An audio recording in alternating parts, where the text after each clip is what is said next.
Eu construí um castelo para proteger meus filhos, mas acabei me tornando prisioneira dentro dos seus muros. Por muito tempo, acreditei que o meu sacrifício era a maior prova de amor que eu poderia dar a eles. Hoje, eu sei que estava enganada. Esta não é a história do fim do meu casamento. É a história do começo da minha vida. E de como, ao quebrar tudo, eu finalmente me tornei inteira. Eu vivi anos como a guardiã de um castelo de areia, a arquiteta de uma felicidade de fachada. Se você olhasse de fora, veria a perfeição emoldurada, a casa sempre impecável, com o cheiro de bolo assando nas tardes de sábado. Os porta-retratos na estante exibiam sorrisos congelados em viagens de férias, abraços que pareciam espontâneos, uma família de comercial de margarina. Os aniversários eram eventos grandiosos, com balões coloridos e bolos confeitados que eu passava noites em claro preparando. Eu era a maestrina dessa orquestra silenciosa, garantindo que cada nota soasse no lugar certo, que a melodia da família feliz nunca desafinasse. Mas, por dentro, quando as visitas iam embora e as luzes se apagavam, as paredes do castelo se revelavam ocas. O silêncio entre mim e meu marido era uma presença física densa, que gritava mais alto do que qualquer discussão que nunca tivemos. Nós não brigávamos. Brigar exigiria paixão, exigiria que algo ainda importasse. Nós apenas coexistíamos, dois estranhos compartilhando um endereço, e a responsabilidade por duas crianças. Eu me tornei uma especialista em fingir. Uma atriz premiada no teatro da minha própria vida. Fingia que não via a distância em seu olhar quando eu contava sobre o meu dia. Fingia que não sentia o vazio do outro lado da cama, um espaço frio que o calor do meu corpo não conseguia preencher. Fingia que os jantares em silêncio, quebrados apenas pelo som dos talheres no prato, eram um sinal de conforto, e não de um abismo intransponível. E eu tinha a justificativa mais nobre, a desculpa que me permitia deitar a cabeça no travesseiro à noite e chamar aquilo de sono. Eu fazia tudo isso por eles. Pelos meus filhos. Meu mantra era um sussurro constante, uma oração que eu repetia nas horas mais escuras. Uma família desfeita destrói uma criança. Esse medo não era apenas um pensamento, era uma âncora de chumbo amarrada à minha alma, me mantendo presa no mesmo lugar, afundando lentamente em um mar de infelicidade. Eu acreditava, com cada fibra do meu ser, que meu sacrifício era a prova do meu amor incondicional. Que suportar a solidão a dois era o preço a pagar para que eles tivessem um pai e uma mãe sob o mesmo teto. Eu estava disposta a ser um fantasma na minha própria casa, a apagar minhas cores, a silenciar minha voz, para que o mundo deles permanecesse intacto. Eu me lembro de olhar para outras mulheres, amigas que se divorciaram, e sentir uma mistura de pena e superioridade. Coitada, eu pensava. Não conseguiu segurar a família. Eu me apegava a essa ideia, a essa imagem de força e resiliência, sem perceber que o que eu chamava de força era na verdade a mais profunda fraqueza. O medo de encarar a verdade. O medo de descobrir quem eu seria sem o título de esposa. Até o dia em que a verdade não pediu licença, ela não bateu na porta, educadamente. Ela arrombou a fechadura e escancarou tudo. Não foi um estrondo, como nos filmes. Foi um clique sutil, quase inaudível, mas que ecoou como uma explosão dentro de mim. Uma mensagem de celular esquecida no carro. Palavras que não eram para mim, promessas de um futuro do qual eu não fazia parte. Li e reli, sentindo o ar fugir dos meus pulmões. Cada letra era um tijolo sendo arrancado da fundação do meu castelo de areia. Naquele instante, a traição não foi apenas a quebra de um voto de casamento. Foi a demolição do meu propósito de vida. O sacrifício que eu fazia com tanto esmero, a dor que eu engolia em silêncio todos os dias, era uma farsa. Eu não estava protegendo meus filhos de uma ferida. Eu estava vivendo dentro dela, mergulhada em uma mentira, e os arrastava comigo para a escuridão, sem que eles soubessem. A dor foi avassaladora. Era uma dor física, uma pontada no peito que me deixava sem fôlego, uma náusea que não passava. O chão que eu julgava ser de rocha sólida se desfez em pó sob os meus pés. Nos dias que se seguiram, o caos se instalou. Mas não o caos de gritos e pratos quebrados. Era um caos interno, silencioso e devastador. Eu continuava a fazer o café da manhã, a levar as crianças para a escola, a sorrir para a vizinha. Mas por dentro, eu estava em ruínas, e foi em meio a esses escombros que algo novo, algo mais forte, começou a emergir. Aconteceu numa tarde chuvosa. Eu estava na sala, olhando para o nada, quando minha filha de 8 anos se aproximou. Ela não disse uma palavra. Apenas sentou ao meu lado, pegou minha mão e me olhou com uma profundidade que não pertencia à sua idade. Nos olhos dela, eu vi o reflexo da minha própria tristeza. Ela não sabia o que estava acontecendo, mas ela sentia. Ela sentia a ausência de alegria na casa, sentia o peso no ar. Ela estava absorvendo a minha infelicidade como uma pequena esponja. Mais tarde naquela mesma semana, meu filho de 6 anos, com a inocência brutal que só as crianças possuem, me abraçou e perguntou: "Mãe, por que você não sorri mais de verdade? O seu sorriso agora parece que está quebrado." A pergunta dele foi como uma bigorna caindo sobre a minha cabeça. A ficha caiu. O som foi ensurdecedor na minha alma. O exemplo que eu estava dando a eles não era de sacrifício nobre, mas de submissão, de resignação. Eu estava ensinando minha filha a aceitar menos do que ela merecia em um relacionamento, a acreditar que o amor envolve apagar a si mesma. E estava ensinando meu filho a não enxergar a dor de uma mulher, a normalizar a infelicidade como parte da vida. 2. O medo de me separar por causa deles foi engolido por um terror infinitamente maior, o de permanecer por causa deles. O que adiantava dar a eles uma casa com um pai e uma mãe, se essa casa não tinha um lar? Se essa mãe havia se esquecido de como ser uma pessoa? A decisão de partir foi o ato mais aterrorizante e, ao mesmo tempo, o mais corajoso de toda a minha vida. Dizer a palavra divórcio em voz alta foi como saltar de um penhasco sem saber se haveria água para amortecer a queda. As noites que se seguiram foram povoadas por insônia e culpa. A culpa me roía, sussurrando que eu era egoísta, que eu estava destruindo a vida dos meus filhos por não aguentar mais. As batalhas legais, a divisão de bens, a conversa difícil com eles, tentando explicar o inexplicável. O medo paralisante do futuro, da solidão, de não dar conta. Houve dias em que a única coisa que me movia era a força da rotina. Acordar, fazer o café, levar para a escola, buscar da escola, fazer o jantar, colocar para dormir.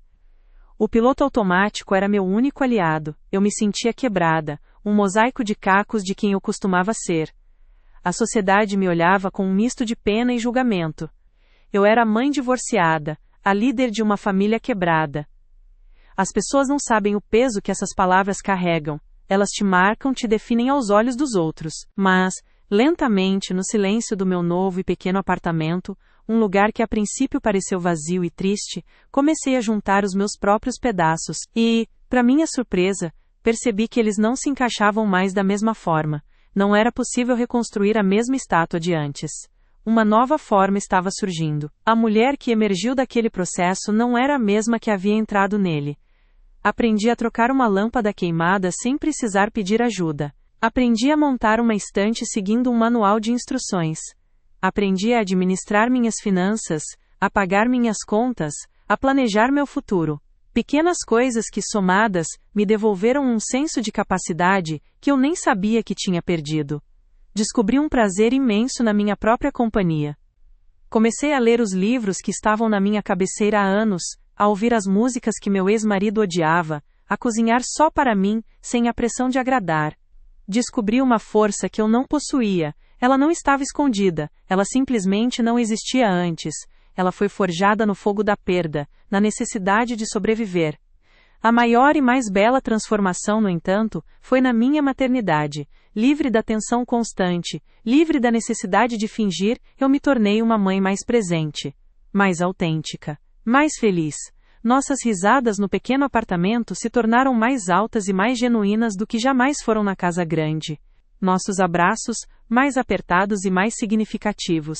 Começamos a ter noites de cinema no sofá, comendo pipoca e falando sobre os filmes. Começamos a ter conversas honestas sobre sentimentos, sobre medos, sobre sonhos. Eu mostrei a eles não com palavras, mas com meu exemplo, que a vida pode te derrubar de forma brutal, mas que é sempre possível levantar. E que, ao levantar, você não precisa reconstruir a mesma coisa que caiu. Você pode construir algo novo, diferente e ainda mais bonito. A casa que desmoronou deu lugar a um lar. Um lar de verdade. Um lar construído não sobre a fundação frágil de uma obrigação social, mas sobre os pilares sólidos do respeito, da honestidade, da alegria e principalmente do amor próprio. Hoje, quando olho para trás, não me vejo como a mulher que sobreviveu a um divórcio. Eu me vejo como a mulher que foi libertada por ele. A dor não foi o fim. A dor foi a parteira da minha nova identidade. As cinzas do meu casamento não foram o fim da minha história, foram o solo fértil onde eu finalmente pude florescer.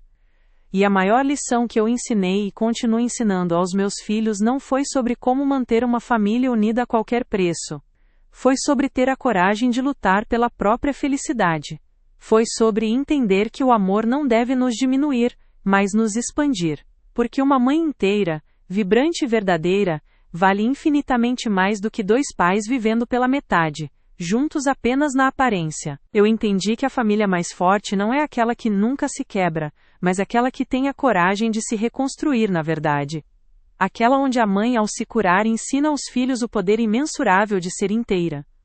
É curioso como a memória funciona, ela não é uma linha reta. É mais como um quarto cheio de fotografias espalhadas pelo chão. Algumas estão nítidas, com cores vibrantes. Outras, amareladas pelo tempo, com as bordas gastas. E para contar a minha história, a história de como eu me tornei inteira, eu preciso voltar para a primeira fotografia. A mais brilhante de todas. Aquela que eu guardei por tanto tempo como prova de que o amor verdadeiro existia. Eu tinha 20 e poucos anos. A vida era uma promessa, um livro com todas as páginas em branco, e eu me sentia a autora de um futuro grandioso. Eu estudava, trabalhava, sonhava. E foi num desses dias comuns, que se tornaria extraordinário, que eu o conheci. Foi numa biblioteca. Parece clichê, eu sei, um roteiro de filme de romance. Mas a vida, às vezes, imita a arte de uma forma quase poética. O lugar tinha aquele cheiro que eu amo até hoje, uma mistura de papel antigo, poeira e silêncio. A luz do fim de tarde entrava pelas janelas altas, criando faixas douradas no ar, iluminando as partículas de pó que dançavam lentamente. Eu estava concentrada, perdida em meio a pilhas de livros, tentando encontrar uma referência para um trabalho da faculdade. E então, eu senti. Senti alguém me observando. Levantei os olhos e ele estava lá, a algumas mesas de distância. Ele não desviou o olhar. Pelo contrário, ele sorriu. Não era um sorriso arrogante ou invasivo. Era um sorriso que parecia dizer: "Ah, então é aqui que você estava. Eu estava te procurando." Meu coração, aquele músculo treinado para a calmaria, deu um salto, uma batida fora do compasso que ecoou no silêncio da biblioteca. Minha primeira impressão dele foi de luz. Ele parecia ter uma luz própria, uma energia que preenchia o espaço ao seu redor. Ele era alto, com um cabelo que caía sobre a testa de um jeito charmosamente descuidado.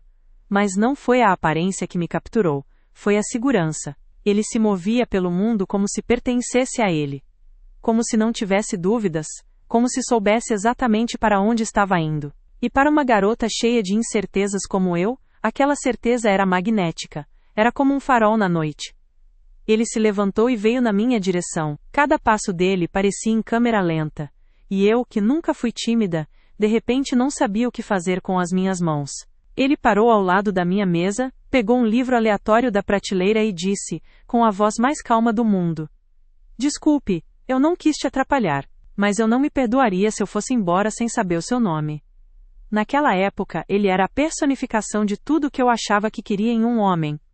Ele era ambicioso, mas de um jeito que parecia nobre. Ele não falava sobre o que por ele queria conquistar, mas sobre o que por ele poderíamos construir juntos. Ele era protetor. Segurava minha mão com firmeza ao atravessar a rua, colocava o casaco dele sobre os meus ombros quando sentia o primeiro sinal de frio. Eu não via isso como controle. Eu via como cuidado, como amor. Ele era atencioso, lembrava de detalhes das nossas conversas, das minhas comidas favoritas, das músicas que me faziam sorrir. Ele me fazia sentir como a única mulher no mundo, a pessoa mais importante do universo dele. E eu acreditei. Eu mergulhei de cabeça nessa sensação. Houve um momento logo no início do nosso namoro que se tornou a pedra fundamental da minha ilusão, a fotografia mais nítida de todas. Foi num fim de semana espontâneo. Numa sexta-feira ele apareceu na minha porta com o carro abastecido e um sorriso cúmplice. "Vamos ver o mar?" ele disse. E nós fomos. Eu me lembro da sensação do vento no meu rosto, do som das nossas risadas misturado com a música que tocava no rádio velho do carro. Comemos sanduíches de beira de estrada que tinham o gosto do melhor banquete do mundo. E quando chegamos, a praia estava quase deserta. O sol estava se pondo, pintando o céu com tons de laranja e rosa que eu nunca mais vi igual. Sentamos na areia, com as ondas quebrando aos nossos pés. O mundo parecia ter parado só para nós dois. E então, ele se virou para mim, pegou meu rosto entre as mãos, e olhou nos meus olhos com uma intensidade que me fez prender a respiração. Ele disse: "Eu sei que é cedo, mas eu nunca tive tanta certeza de algo na minha vida. Eu vou passar o resto dos meus dias te fazendo feliz. Eu vou construir um castelo para você. Para nós. Um lugar seguro, onde nada de ruim possa nos alcançar. Onde nossos filhos vão poder crescer sem medo. Eu vou ser a muralha, e você vai ser o coração desse castelo." Naquele momento, ouvindo aquelas palavras, eu chorei. Chorei de felicidade, de alívio. Era tudo o que a garota que se sentia um pouco perdida no mundo queria ouvir. A promessa de um porto seguro. A certeza de um amor que seria forte o suficiente para resistir a qualquer tempestade. Eu não vi a armadilha naquelas palavras. Eu não entendi que, ao me oferecer para ser o coração do castelo, eu estava aceitando viver confinada dentro dele. Eu só vi amor. Um amor de conto de fadas. E eu disse sim. Eu disse sim para o castelo, para a promessa, para o arquiteto dos meus sonhos. Mal sabia eu que aquele arquiteto, um dia, trancaria a porta e levaria a chave embora, me deixando sozinha com o eco das promessas que ele mesmo fez. Mas naquela tarde, na beira do mar, eu era a mulher mais feliz do mundo. Eu tinha encontrado o meu para sempre. Pelo menos, era o que eu acreditava. A promessa que ele me fez na praia, com o céu em chamas ao nosso redor, não se dissolveu com a maré. Pelo contrário, ela se tornou o alicerce de tudo o que veio a seguir. Aquelas palavras não eram apenas um sussurro romântico, eram um plano de ação, um mapa do tesouro que apontava para o nosso futuro. E nós seguimos cada linha daquele mapa com uma dedicação quase religiosa. A transição do namoro para o casamento foi tão natural quanto a respiração. Não houve um momento de dúvida, uma hesitação. Era o próximo passo óbvio na construção da nossa vida. E o pedido, claro, não foi simples. Ele nunca foi um homem de gestos simples. Ele era um arquiteto, em todos os sentidos da palavra. Num sábado de manhã, ele me vendou os olhos e me guiou até o carro. A brincadeira me encheu de uma excitação infantil. Eu não sabia para onde íamos, mas confiava nele de forma absoluta. Eu colocaria minha vida em suas mãos sem pensar duas vezes. Depois de algum tempo, o carro parou. Ele me ajudou a sair, e caminhamos por um terreno irregular. O cheiro era de mato e terra molhada. Quando ele finalmente tirou a venda, eu estava parada no meio de um terreno vazio. Havia apenas grama, algumas árvores, e, ao longe, a vista da cidade. Eu não entendi. Olhei para ele, confusa. Ele sorriu, aquele sorriso seguro que me desmontava, e pegou minhas mãos. "Está vendo?" ele disse, apontando para o espaço vazio à nossa frente. "Ali vai ser a nossa sala de estar. Com uma janela bem grande, para o sol da manhã entrar. E ali," ele girou meu corpo suavemente, "vai ser a cozinha. Eu já consigo sentir o cheiro do seu bolo assando." Ele continuou, descrevendo cada cômodo, cada detalhe da casa que ainda não existia. Ele pintou um quadro tão vívido na minha mente que eu podia ver as paredes se erguendo, as janelas surgindo. Por fim, ele me levou até o ponto mais alto do terreno. "E aqui," ele disse com a voz embargada pela primeira vez, "vai ser o quarto dos nossos filhos." Ele então se ajoelhou na grama, tirou do bolso não uma caixinha de veludo mas uma única chave antiga, de bronze, com um desenho intrincado. "Eu não quero só te perguntar se você quer casar comigo," ele disse, olhando para cima para os meus olhos que já estavam cheios de lágrimas. "Eu quero te perguntar se você quer construir essa vida comigo, se você aceita ser o coração do nosso castelo. Esta é a primeira chave. Todas as outras nós vamos conquistar juntos." Eu não consegui falar. Apenas assenti com a cabeça, chorando e rindo ao mesmo tempo, enquanto ele colocava a chave na minha mão e o anel no meu dedo. Os primeiros anos de casados foram a materialização daquele sonho. Foram anos de poeira de obra, de latas de tinta, de manuais de instrução para montar móveis. Nós éramos uma equipe, Ele era a força e a visão. Eu era o cuidado e o detalhe. Nós passávamos os fins de semana escolhendo a cor das paredes, o piso da cozinha, o berço para o bebê que ainda era só um plano. Cada escolha era uma celebração do nosso futuro. Nossos sonhos eram um só. Queríamos uma vida estável, bonita e segura. Ele sonhava em crescer na carreira, em poder nos dar tudo do bom e do melhor. Eu sonhava em criar um lar, um refúgio do mundo lá fora. Um lugar onde nossos filhos pudessem ser apenas crianças, protegidos e amados. Nós conversávamos por hora, deitados na cama, sobre os nomes que daríamos a eles, sobre as viagens que faríamos, sobre como seríamos quando envelhecêssemos juntos. Parecia tudo tão certo, tão perfeitamente alinhado. E houve momentos de felicidade tão pura, tão intensa, que pareciam capazes de iluminar uma cidade inteira. A memória mais brilhante, a fotografia que eu guardei no lugar mais sagrado do meu coração por anos a fio, é de uma noite qualquer, cerca de 1 ano depois que nossa filha nasceu. A casa estava pronta, cada objeto em seu lugar, exatamente como havíamos planejado. O cheiro não era mais de tinta fresca, mas de vida. De amaciante de roupas, de comida caseira, de talco de bebê. Era tarde da noite. A casa estava mergulhada em um silêncio profundo, quebrado apenas pelo som suave da respiração da nossa pequena no berço. Eu estava no quarto dela, em pé ao lado do berço, apenas observando-a dormir. A luz fraca do abajur criava uma auréola em seus cabelos finos. Meu coração parecia grande demais para o meu peito, transbordando de um amor que eu nem sabia que era possível sentir, um amor que doía de tão forte. Eu não o ouvi chegar, apenas senti seus braços me envolvendo por trás, seu queixo se apoiando no meu ombro. Nós ficamos ali, em silêncio, por um longo tempo, apenas os dois, olhando para a pequena vida que havíamos criado juntos. O nosso sonho, materializado em uma pessoinha perfeita. Ele se inclinou e sussurrou no meu ouvido, sua voz rouca de sono e emoção. Conseguimos, meu amor, está vendo, o castelo está de pé. E o coração dele está bem aqui. Ele não estava falando da nossa filha. Ele estava falando de mim. Naquele instante eu me senti a mulher mais amada, mais segura e mais completa do mundo. Naquele silêncio compartilhado, naquela paz absoluta eu acreditei, com toda a minha alma, que havíamos construído algo indestrutível, um amor para a vida inteira. Uma fortaleza impenetrável. Eu não fazia ideia de que as rachaduras mais perigosas não são aquelas que aparecem do lado de fora. São as que começam por dentro, silenciosas, invisíveis, até que um dia, tudo o que resta é o eco de um castelo que já virou pó. É difícil apontar o exato momento em que uma rachadura aparece numa parede. Você não a vê se formando. Um dia, você simplesmente olha e ela está lá. Uma linha fina, quase imperceptível, mas que muda tudo. Com o nosso castelo, foi a mesma coisa.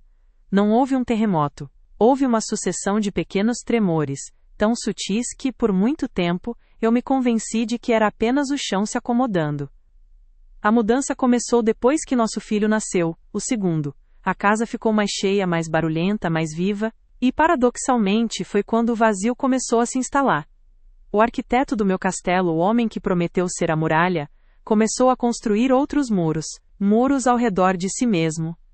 O trabalho se tornou sua desculpa para tudo, e era uma desculpa nobre e inquestionável. É por vocês, ele dizia ao sair antes de as crianças acordarem. Estou construindo um futuro seguro para nossa família. Ele justificava, ao chegar quando elas já estavam dormindo. As palavras eram as mesmas de antes, mas o tom havia mudado. Não era mais sobre nós, era sobre o que ele estava fazendo por nós. Ele se tornou o provedor, o herói de uma história da qual eu e as crianças éramos apenas personagens secundários, a plateia que deveria aplaudir seu sacrifício. As rachaduras apareceram primeiro na nossa comunicação. Nossas conversas que antes atravessavam a madrugada se tornaram relatórios diários. Eu contava sobre o primeiro passo do nosso filho, sobre a nota alta da nossa filha na escola. Ele ouvia balançando a cabeça, mas seus olhos estavam distantes. Já na reunião do dia seguinte, ele parou de me perguntar sobre os meus sonhos. Acho que ele presumiu que meus únicos sonhos agora cabiam dentro daquelas paredes que ele mesmo construiu. Depois, as críticas sutis começaram a surgir, sempre disfarçadas de cuidado. Você parece cansada, meu amor, por que não descansa um pouco? Ele dizia, quando a casa não estava impecável como ele esperava. A frase parecia um carinho, mas o que eu ouvia era, você não está dando conta. Ele começou a tomar pequenas decisões por mim. Reservei aquele restaurante que eu gosto para o nosso aniversário, ou comprei ingressos para aquele filme. Sei que você não gosta muito, mas os críticos estão falando bem. Eu deixava passar. Eu cedia. Era mais fácil do que discutir. Eu dizia a mim mesma que isso era parceria, que era normal um ceder de vez em quando. Não percebi que eu era a única que estava cedendo. Eu estava sendo lentamente apagada da nossa própria vida. Uma cena se repete na minha memória como um filme arranhado. Estávamos recebendo amigos para um jantar. Eu passei o dia todo cozinhando, arrumando a casa, me sentindo feliz por recriar um pouco da vida que tínhamos antes. Quando ele chegou do trabalho, 1 hora antes dos convidados, ele não me deu um beijo e disse que tudo estava lindo. Ele caminhou pela sala, com o senho franzido, e começou a ajustar as coisas. Mudou a posição dos talheres que eu havia arrumado na mesa. Assim fica mais elegante, ele disse sem me olhar. Ele trocou a música que eu tinha escolhido. Essa é mais apropriada para um jantar. Ele provou a comida e disse: está bom, mas faltou um pouco de sal. Cada gesto dele era um pequeno golpe na minha confiança. Na frente dos nossos amigos ele era o marido perfeito, me elogiando, contando histórias engraçadas sobre nossas aventuras. Mas eu me sentia uma fraude, uma atriz em um palco que ele havia montado. Naquela noite, depois que todos foram embora, enquanto eu lavava a louça em silêncio, ele veio por trás, me abraçou e disse: viu? Nós somos uma ótima equipe. Eu apenas fechei os olhos e senti uma lágrima quente escorrer pelo meu rosto. Ele não percebeu. Ou não quis perceber. O silêncio já era tão denso entre nós que podia abafar um soluço. Eu me sentia confusa. Eu me perguntava se a errada era eu. Se eu estava sendo sensível demais, carente demais. Ele era um bom pai, um bom provedor. Ele não gritava, não me ofendia. O que eu podia reclamar? Eu me sentia ingrata. Então eu me esforçava mais. Tentava ser a esposa perfeita, a mãe perfeita, a dona de casa perfeita. Eu acreditava que se eu fizesse tudo certo, se o nosso castelo fosse absolutamente impecável, a felicidade voltaria a morar nele. E então, a verdade veio. E ela não teve nada de sutil. Era uma terça-feira. Um dia cinza, chuvoso, comum. Ele tinha ido a uma viagem de negócios de 2 dias. As crianças estavam na escola, e eu estava fazendo aquela arrumação que a gente só faz quando a casa está vazia.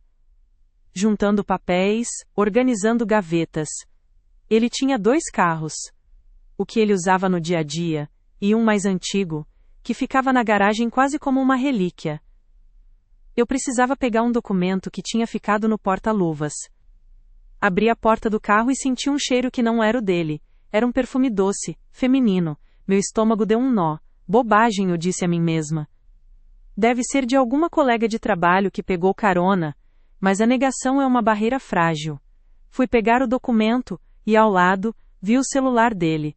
Não o celular principal, mas um aparelho mais antigo, que ele dizia manter para emergências. A tela estava apagada. Meu coração começou a bater descompassado. Uma voz dentro de mim gritava: não olhe. Deixa aí. Finja que não viu. Mas outra voz, uma que eu não ouvia há muito tempo, a voz da minha intuição sussurrou: olhe. Você precisa saber. Minhas mãos tremiam tanto que eu mal conseguia segurar o aparelho. Eu não sabia a senha. Tentei a data de nascimento dele. Errado.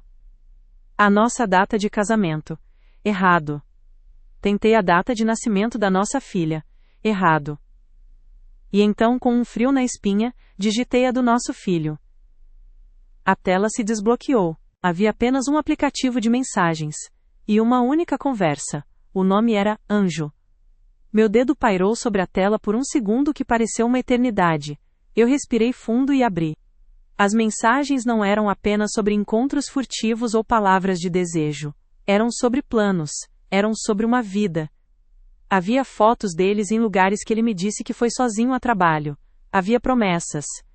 E então, eu li a última mensagem que ela havia mandado, recebida na noite anterior. Mal posso esperar pelo nosso fim de semana, contando os dias para começarmos a construir o nosso ninho, longe de tudo isso. A palavra construir me atingiu como um soco. Ele estava usando a nossa palavra, a palavra que foi o alicerce de tudo o que éramos. Ele estava construindo outro castelo, com outra pessoa, enquanto me deixava para vigiar as ruínas do nosso. Eu não gritei, eu não chorei, eu não quebrei nada. Eu apenas fiquei ali, sentada no banco do carona daquele carro frio, na penumbra da garagem, sentindo o ar sendo sugado para fora dos meus pulmões. Era uma dor física. Uma pressão no peito tão intensa que eu achei que ia morrer. O som do meu próprio sangue pulsando nos meus ouvidos era a única coisa que eu conseguia escutar. Naquele instante, a traição do corpo foi o menor dos problemas. A verdadeira traição foi a do sonho. A demolição da nossa história. Cada bolo de aniversário que eu assei, cada noite que passei em claro cuidando de um filho doente, cada vez que eu engoli minha tristeza para manter a paz, tudo se revelou uma piada de mau gosto. Eu não era o coração do castelo. Eu era apenas a governanta, a zeladora de um monumento vazio, erguido em homenagem a uma mentira. E o arquiteto, o meu protetor, o homem que prometeu ser a minha muralha, era na verdade o meu carcereiro. E o pior de tudo, ele já tinha fugido, e eu nem tinha percebido. Eu não o confrontei quando ele voltou da sua viagem de negócios. O que eu diria? O que adiantaria gritar? O castelo já estava em ruínas, eu apenas não tinha tido a coragem de olhar para os escombros. Então por 2 dias, eu vivi em um limbo. Continuei a ser a atriz premiada. Servi o jantar. Perguntei sobre o seu dia. Ajudei as crianças com o dever de casa. Mas cada gesto era mecânico, cada palavra, um eco vindo de um lugar muito distante. Ele não notou, ou se notou não se importou. Para ele a orquestra continuava tocando a melodia de sempre. A gota de água não foi um tsunami, foi um copo de água, literalmente. Na terceira noite, estávamos na sala de estar, a sala que ele projetou para que o sol da manhã entrasse.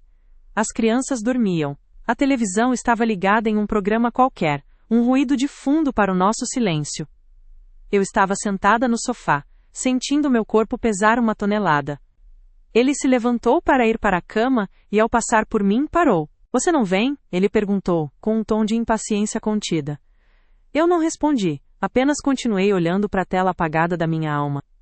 Ele suspirou, um som que eu conhecia tão bem, o som de quem está sendo incomodado. Ele foi até a cozinha, ouviu o barulho da água enchendo um copo. Ele voltou, parou na minha frente e estendeu o copo para mim. Beba um pouco de água. Você parece tensa, ele disse. Não era um gesto de carinho. Era uma ordem. Uma tentativa de consertar o que quer que estivesse quebrado em mim para que a noite pudesse seguir seu roteiro previsível. Eu olhei para o copo, olhei para a mão dele. E então, olhei nos olhos dele. E pela primeira vez em anos, eu não desviei o olhar. Eu o encarei com toda a dor, com toda a farsa, com toda a verdade que eu havia engolido. Eu não quero água, eu disse com a voz firme, uma voz que nem eu mesma reconheci. Eu quero o divórcio. A palavra ficou pairando no ar entre nós, pesada, irreversível. Ele piscou, como se eu tivesse falado em uma língua estrangeira. Um sorriso de descrença surgiu no canto de sua boca. O que você disse? Você está cansada, não sabe o que está falando. Ele tentou a tática de sempre, me invalidar, me tratar como uma criança irracional. Eu sei exatamente o que estou falando, repeti mais alto desta vez. Eu quero o divórcio. A descrença no rosto dele se transformou em raiva. O arquiteto do castelo não gostava de ver suas estruturas abaladas. Você ficou louca? Você vai jogar tudo fora por causa de um mau humor e as crianças? Você vai destruir a vida dos seus filhos por um capricho seu? Aquele era o seu trunfo. A carta que ele sempre jogava, sabendo que me faria recuar. Mas não daquela vez. O terror de permanecer havia se tornado maior do que o medo de partir. Nós destruímos a vida deles, eu disse me levantando, sentindo uma força subir pelos meus pés. Nós destruímos a vida deles todos os dias, em que fingimos ser uma família feliz. Nós os ensinamos a viver em uma mentira. Eu não vou mais fazer isso. Eu prefiro que eles tenham pais separados e felizes do que pais juntos e mortos por dentro. O silêncio que se seguiu foi o mais barulhento de toda a nossa vida. Naquele momento o castelo não apenas rachou, ele veio abaixo. Os dias seguintes foram um borrão de dor e burocracia. Viver sob o mesmo teto depois daquela conversa foi uma tortura. A casa, meu suposto refúgio, se tornou um campo de batalha silencioso. Nós nos movíamos como fantasmas, evitando os olhares um do outro, comunicando-nos através de recados frios ou dos nossos advogados.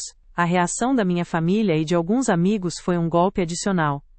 Você tem certeza? Pense nas crianças. Todo casamento tem fases ruins.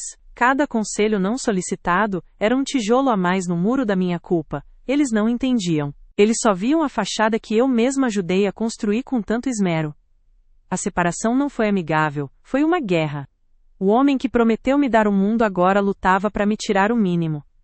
Cada objeto da casa, cada centavo na conta bancária, se tornou motivo de disputa. Ele, que sempre se orgulhou de ser o provedor, agora questionava cada gasto meu, insinuando que eu não seria capaz de me sustentar sozinha. A guarda das crianças foi a batalha mais sangrenta. Ele usou seu poder, seu dinheiro, para me pintar como uma mãe instável, emocionalmente desequilibrada, que estava tomando uma decisão egoísta. Ele queria me quebrar. O momento mais difícil de todo o processo foi em uma sala de mediação. Um ambiente frio, impessoal, com uma mesa de madeira polida nos separando. Nossos advogados usavam termos técnicos, mas eu só conseguia olhar para ele, para o homem com quem eu dividi sonhos, com quem eu criei 2 vidas. E ele não me olhava. Ele olhava para o advogado dele, para os papéis, para qualquer lugar, menos para mim.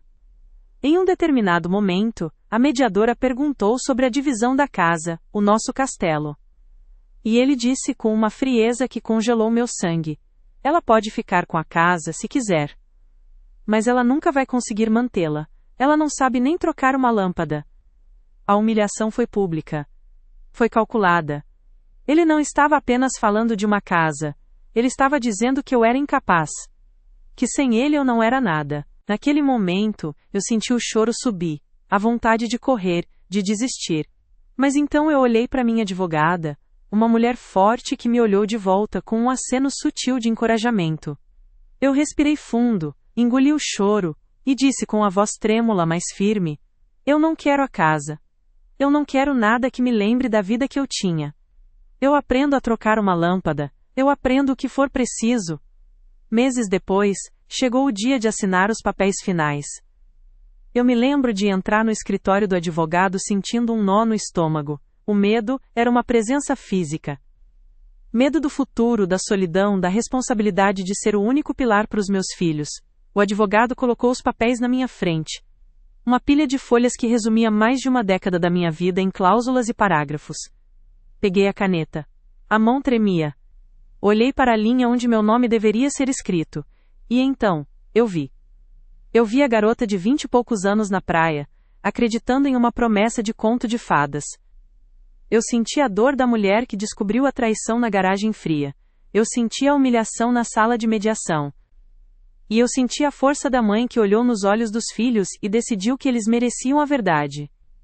Ao assinar meu nome, uma única lágrima escorreu e caiu sobre o papel, borrando um pouco a tinta. Não era uma lágrima de tristeza, era uma lágrima de libertação. De luto pelo que foi, e de um alívio profundo e assustador pelo que viria a ser. Eu não estava assinando o fim do meu casamento. Eu estava assinando o começo da minha vida. Eu saí daquele escritório não como uma mulher divorciada, mas como uma mulher que acabara de reivindicar a si mesma. O castelo estava em ruínas, mas, pela primeira vez, eu estava livre para construir o meu próprio lar. Tijolo por tijolo. No meu tempo. Nas minhas próprias condições.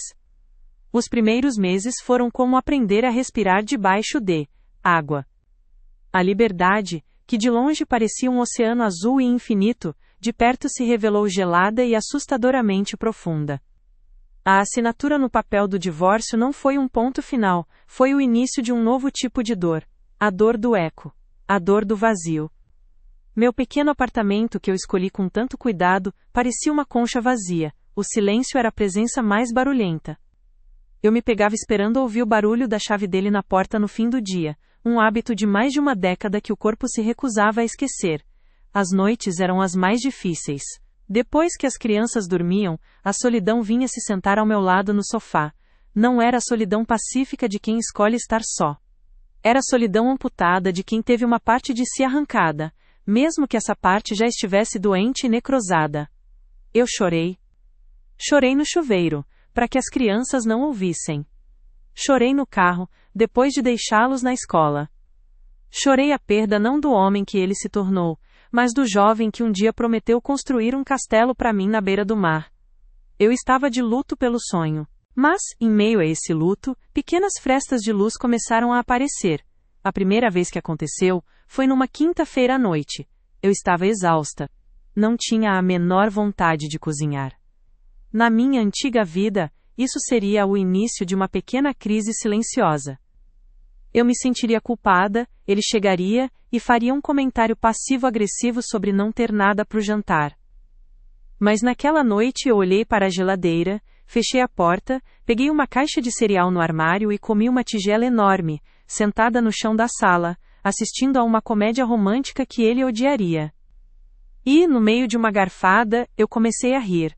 Um riso genuíno, que veio do fundo da barriga. Foi um vislumbre. A liberdade não era o oceano assustador.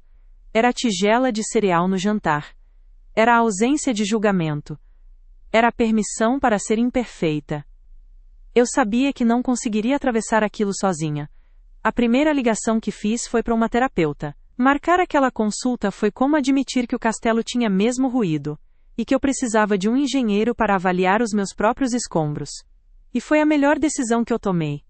Naquela sala segura, eu pude finalmente dar nome aos meus sentimentos, sem medo de ser chamada de dramática ou sensível demais. Eu pude desconstruir a culpa que me corroía. Eu entendi que eu não falhei. O casamento falhou. E que eu não estava quebrando a minha família. Eu estava salvando os pedaços que ainda podiam ser salvos, eu e meus filhos. Reconectei-me com amigas que a minha vida de casada havia deixado para trás.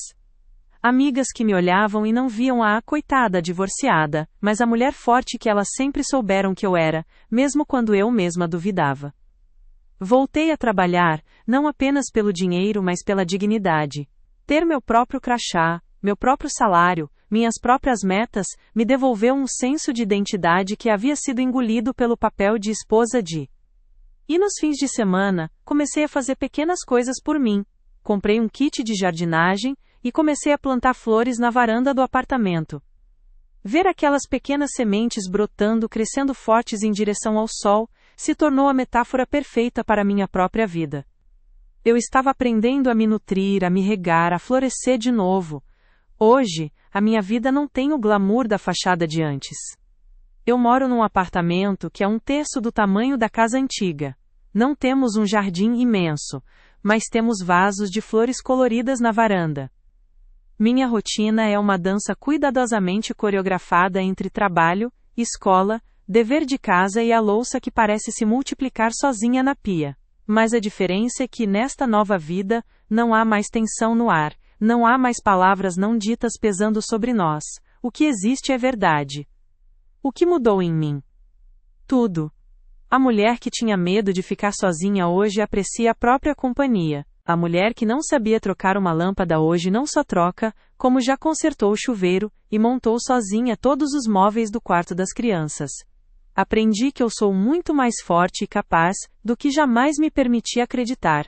Aprendi que o amor não é um castelo onde você se esconde do mundo. O amor de verdade é um jardim aberto, onde você cresce junto com o outro, mas cada um tem espaço para ter suas próprias raízes e buscar o seu próprio sol. Aprendi que a solidão de estar com a pessoa errada é infinitamente mais devastadora do que a solidão de estar bem consigo mesma. E o perdão, sim, eu perdoei. Não foi um ato de absolvição para ele. Eu não sei e não me importo com o caminho dele. O perdão foi um presente que eu dei a mim mesma. Eu perdoei a situação por ter me roubado anos de alegria. Eu perdoei as pessoas que me julgaram sem conhecer minha história. E, o mais importante, eu me perdoei. Eu perdoei a jovem que acreditou num conto de fadas. Eu perdoei a mulher que ficou mais tempo do que deveria. Por medo. Eu a abracei, com toda a sua dor e seus erros, e disse: está tudo bem, você fez o melhor que pôde com o que sabia na época. Agora, nós sabemos mais. Quanto ao futuro, eu não o planejo mais com a rigidez de um arquiteto. Eu o vivo com a curiosidade de uma jardineira. Eu estou aberta. Não para que alguém venha me salvar ou construir um novo castelo para mim. Eu já tenho um lar. Um lar que eu construí com minhas próprias mãos, sobre os alicerces sólidos do amor próprio e da verdade. Se um dia um novo amor chegar, ele não encontrará uma princesa à espera de resgate. Ele encontrará uma rainha, dona do seu próprio reino, feliz com a sua própria companhia. E ele será bem-vindo não para me completar, mas para somar, para regar o jardim junto comigo. Porque hoje, eu sei, com uma certeza que acalma a alma, que eu não preciso de muralhas para me proteger. Eu sou a própria fortaleza. E o meu coração, antes prisioneiro, agora bate livre. Inteiro. Finalmente, inteiro. Se eu pudesse voltar no tempo e encontrar aquela garota na praia, com os olhos brilhando diante da promessa de um castelo, eu não diria para ela fugir. O coração dela não me ouviria. Ele estava apaixonado demais pela arquitetura de um sonho. Mas eu me sentaria ao lado dela na areia, seguraria sua mão e sussurraria no seu ouvido. Eu diria, ouça. Ouça não apenas as palavras bonitas, mas os silêncios que virão depois delas. Preste atenção em como você se sente quando ele não está por perto. Você se sente mais leve? Mais você? Não confunda proteção com controle. Não confunda cuidado com a anulação de quem você é. Sacrifício não é se apagar para que o outro brilhe. Amor não é uma gaiola dourada, por mais confortável que ela pareça. E o seu maior medo, o de quebrar seus filhos, saiba que eles já estão sentindo as rachaduras sob os pés, mesmo que você se esforce tanto para escondê-las. Eles não precisam de uma mãe que se sacrifique. Eles precisam de uma mãe que respire, que ria com a alma, que lhes ensine pelo exemplo, a nunca aceitar um amor que lhes custe a própria essência. Você não precisa ser a muralha. Você precisa ser o farol. E se você que me ouve agora está dentro do seu próprio castelo, sentindo as paredes se fecharem ao seu redor, sentindo o ar ficar rarefeito, eu preciso que você saiba de algo. A dor que você sente é real, o medo é paralisante, a culpa é uma ladra de futuros. Eu sei. Eu estive aí. Mas saiba também que o fim de um casamento não é uma sentença de fracasso. Pode ser a sua carta de alforria. Você vai se sentir quebrada. E está tudo bem. Porque é nos vãos dos nossos pedaços que a luz encontra um novo jeito de entrar. É na demolição das velhas estruturas que descobrimos a força que temos para construir algo novo, nosso, verdadeiro. A casa que desmorona não é o fim da sua história. É apenas o terreno sendo limpo para que você possa finalmente construir o seu lar. Não lute para manter uma família unida na aparência. Lute para ser uma mãe inteira na essência. Uma mãe que ensina que a felicidade não é um destino, mas uma escolha corajosa que fazemos todos os dias. Uma mãe que mostra que é permitido recomeçar, não importa a idade, não importa o tamanho dos escombros. Porque a maior herança que você pode deixar para os seus filhos não é a imagem de um sacrifício silencioso. É o som da sua própria risada, ecoando livre pela casa que você teve a coragem de reconstruir. Seja inteira. Por você. E por eles. Acredite, eles não precisam de uma rainha em um castelo, eles precisam de uma mulher de verdade, em um lar feliz.